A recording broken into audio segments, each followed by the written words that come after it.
Hello everyone.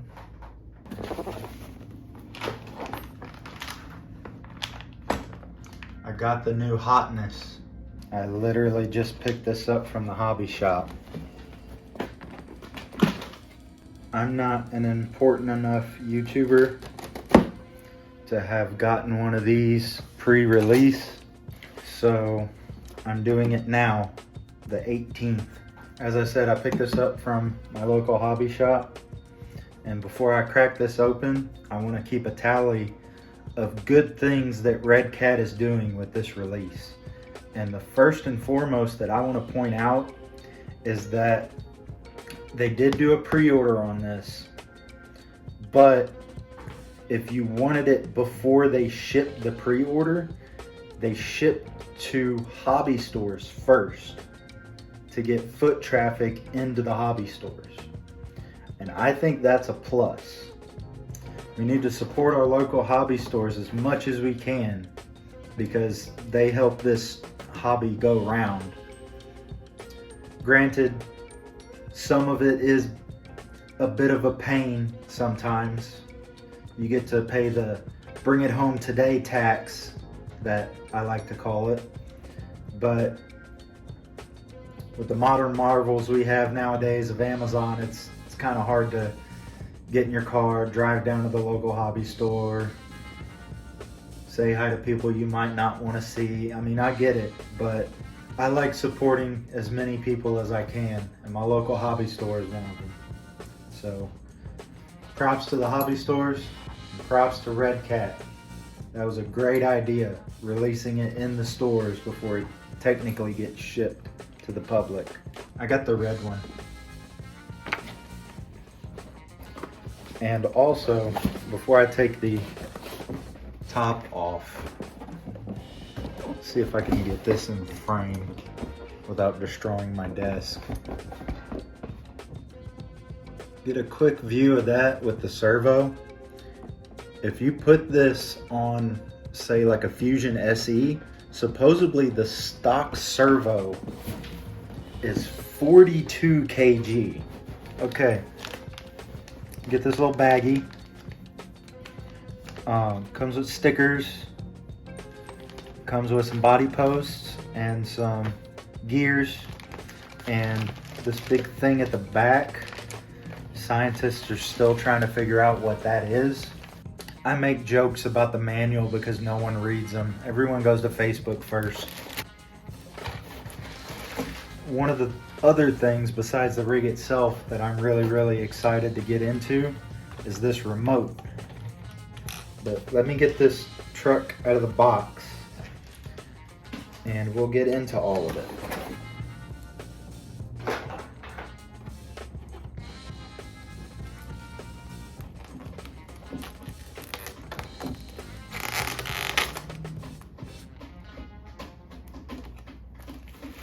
Oh snap!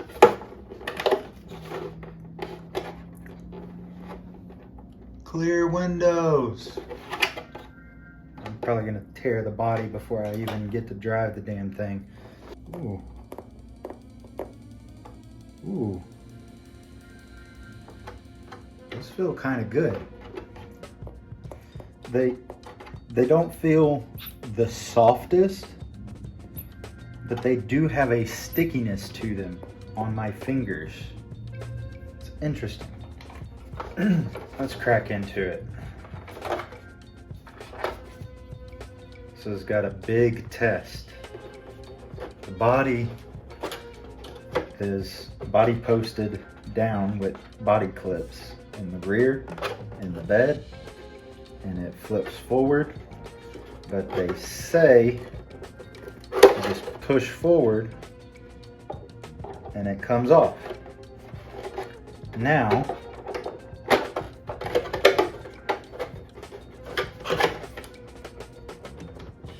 oh, that's beautiful. If an idiot like me can put on and take off the body, A plus. A freaking plus. I'm freaking out about it because Traxxas has come out with their come hither body mounts, And every time I take a body off in the hobby shop, I have to spend 2 awkward minutes making Lexan noises trying to get the damn thing back on. It's not as easy as you think because of idiots like me. This is a Rdecat Everest Ascent, or the Rdecat Ascent. I don't know why they tack Everest on the tail end of everything, but it's their branding. You have your 35 kg servo, a 1040 ESC, I believe, may even be a 1060, a 550 42 turn motor, a bit slow in my opinion, a forward motor mount with divorce transfer case back to this T case, and with the plastic gears that are included in the little instruction manual, you can put underdrive in this T case. And what that does is give a, let me go with the 5-year-old explanation. It makes the rear axle slower and your front axle faster, so you can climb onto things easier. You have your battery tray back here, which from the videos that I've seen is a bit of a mistake putting it in this placement, but I haven't run the truck yet. I can't rag on them too much. We have a flat rail chassis. No. Huh. Shock towers are metal as well.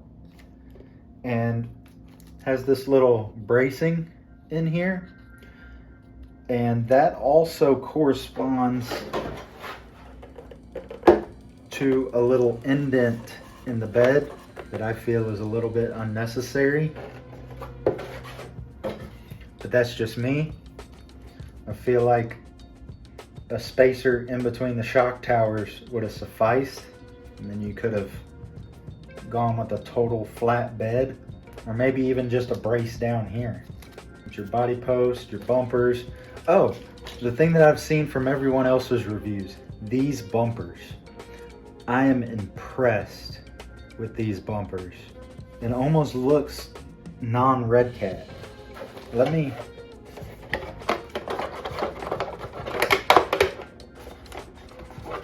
see, it just slips back on. Oh my God. Look at that.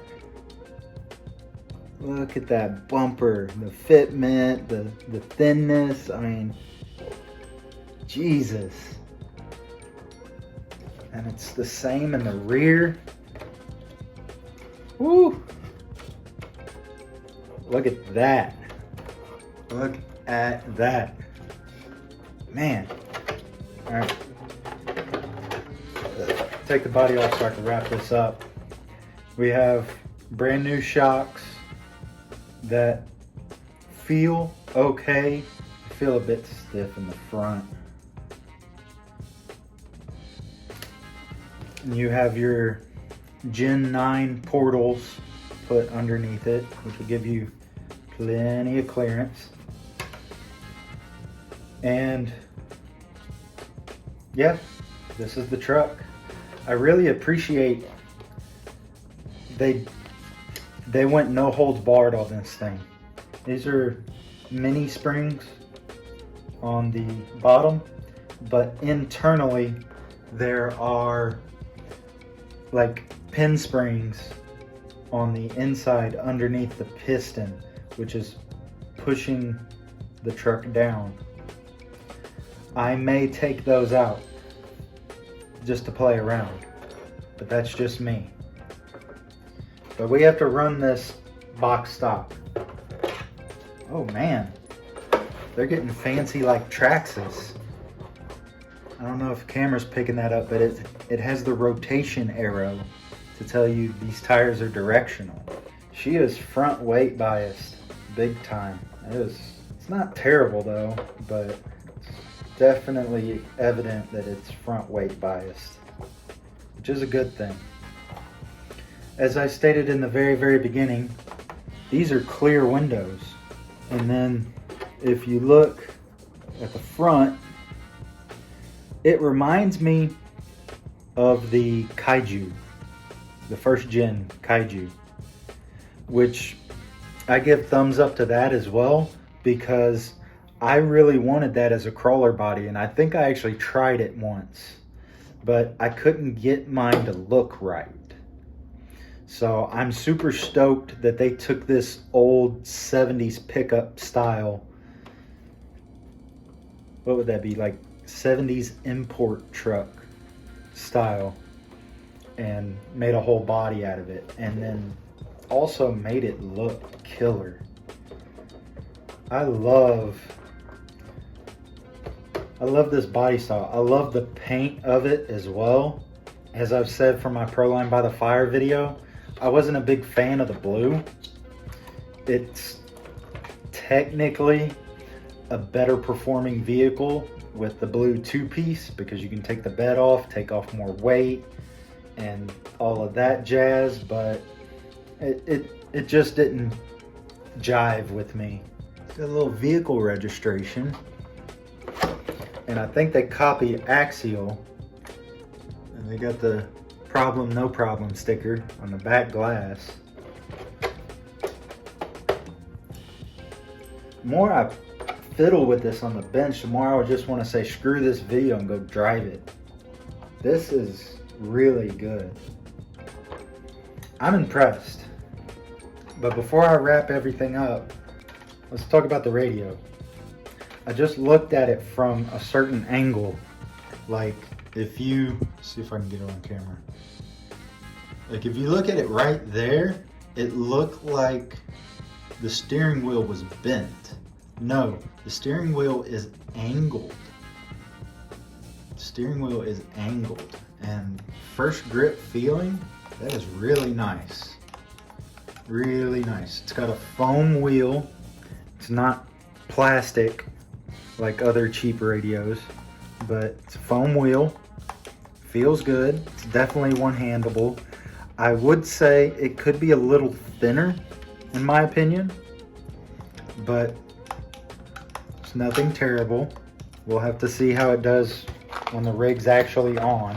You have your typical settings: steering trim, throttle trim, endpoints, reversing of throttle and steering. You have a channel 3 and a channel 4. And see later how well those work. And let me chase down some batteries real quick. Okay, it's on.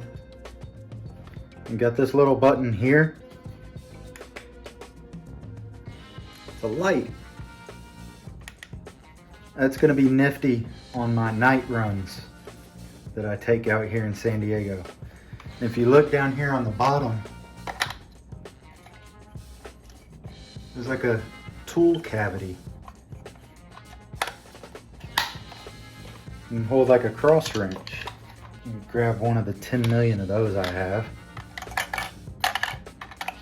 Yeah, see? It'll hold like a cross wrench.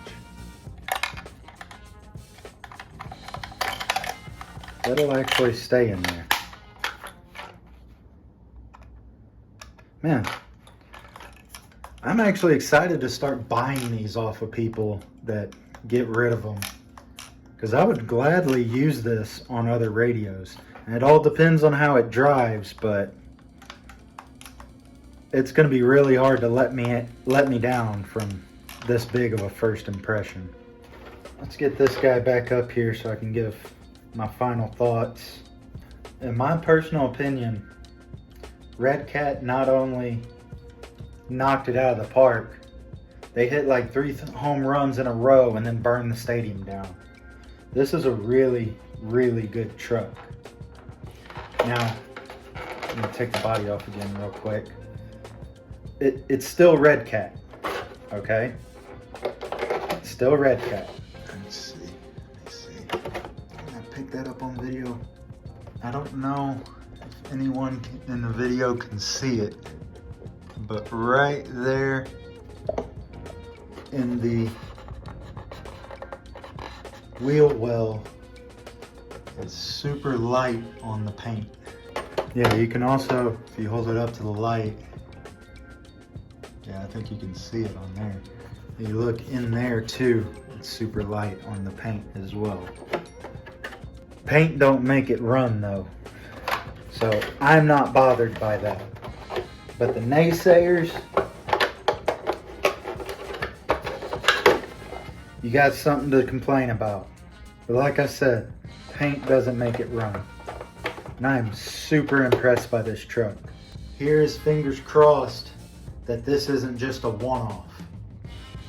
Because Rdecat of old, that most people out there will know, will think this is just a one-off. That this is just some fluke that they came out of left field with to try to get some market share. We need to hold Rdecat to this. We need to hold Rdecat accountable for what they're releasing. And with that, with their next release, better knock it out of the park just as much as this truck does, if not more. And after seeing this on the bench, I think Rdecat can. I think they have it in them. I'm gonna sit here and admire this truck a little more and get a game plan of how I'm gonna test it. Because I'm not gonna test it like everybody else does and just take it out to some random rock pile. I technically am not gonna be the one testing it. I'm gonna give this to the community. RC community of San Diego. This is your village bicycle. I'm gonna take it out this weekend. We're gonna see who can break it. Hit me up on Messenger if you think you can break this. Those are my thoughts on the Rdecat Ascent. It's a big thumbs up in my opinion. I'll see everyone in the next video.